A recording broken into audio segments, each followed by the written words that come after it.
vote at a polling place, that step is not as complex, or whatever the issue is. So the public understands there are more votes to be counted, this is why, and this is the time it's going to take to do it, and why it wouldn't make sense to release periodic information, perhaps, as you step through that process.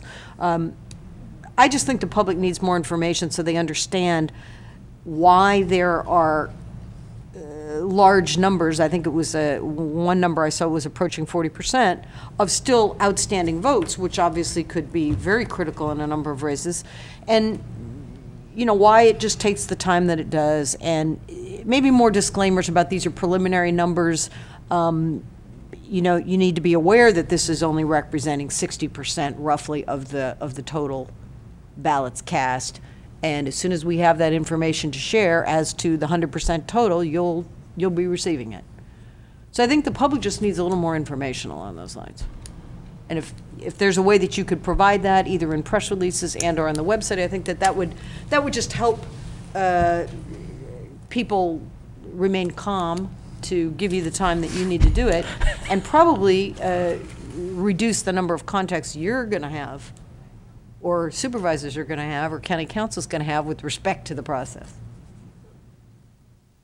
You could be right. I still think they're going to phone, but that's, you know, there's no way around that. But some will. But I think it just helps educate them on what it really entails, and that will probably reassure them. Ms. Ranachek, I have a question. Would a legislative change or anything do any benefit to say if you're going to use a mail-in ballot, it needs to be postmarked 7 days before the election day or something? Would that provide any benefit to you at all? With this many ballots, I don't see it as, but that's a question that's been posed to me. And you know, that would be something for the legislature and the election officials. I don't.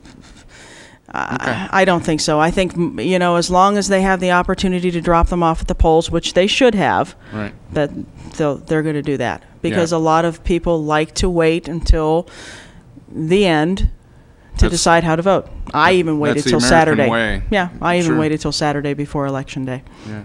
And well, I had my ballot for 6 weeks. And you and I had a conversation. I believe you stated to me you received 8,000 ballots on Tuesday and Wednesday, something like that.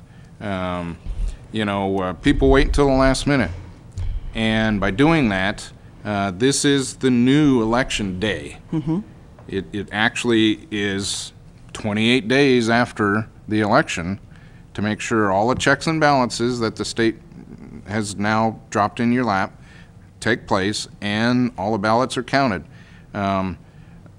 Very personal to me. 4 years ago, it took, I believe, 26 days for my election to be decided, and it was by 11 votes, not by 2, thankfully, after 4 recounts. So no one knows the increase in blood pressure more than this supervisor that the elections of today now cause. So the public needs to understand this process started 4 years ago, it was repeated 2 years ago, and here we are today, because of all the checks and balances in the last-minute voting process. So it's unfortunate, but the canvass has been in existence for much longer than 4 years, but sure, that's what we face now. You were sure, correct. Supervisor Pinchas. The ballot has to be in the Ukiah office here by 8 o'clock.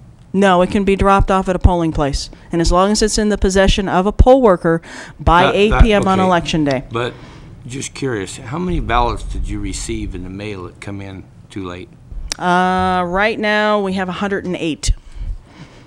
And I would imagine quite a few of them are from Covelo because they don't have a polling place. And when they put their thing in the mail, I believe that the mail from Covelo actually goes to the city before it comes back to be distributed coming north. So, you know, there you go. You add the 108 with the 154, that's 54. Or with, yeah, 108 plus the 54, that's, my opinion, that's a lot of votes. Thank you, Supervisor. Any additional from Ms. Ranachek? Thank you, Sue, for responding to my request for an update. No problem. Okay. Just a couple minutes behind on item 9B, a timed item. This is a presentation regarding the Redwood Coast Connect Broadband Needs Assessment This also was sponsored by Supervisor Smith. Turn it over to Supervisor Smith.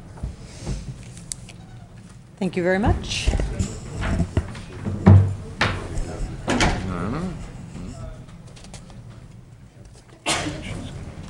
The Redwood Coast Connect project area is a significant one, and Mendocino County, as well as our neighboring northern counties, are part of it. And I believe that our presenters will give us the history, but my recollection is that it was a $500,000 planning grant to bring broadband into the rural communities that we certainly have in Mendocino County, as well as the other counties that are participating. So we've had two public meetings where a survey was conducted. One was held in Ukiah, and the one that was had quite a large attendance was the coastal meeting, and I think we had folks that attended all the way from the southern county line in Walala all the way to the northern one up near Westport and Leggett and Piercy. So the process moves forward. It's hopefully we're going to hear that about the governor's priority with getting broadband into rural communities, and we have a legislative connection here, which I think we're going to need, because I think we're going to need legislative support to get the willpower to get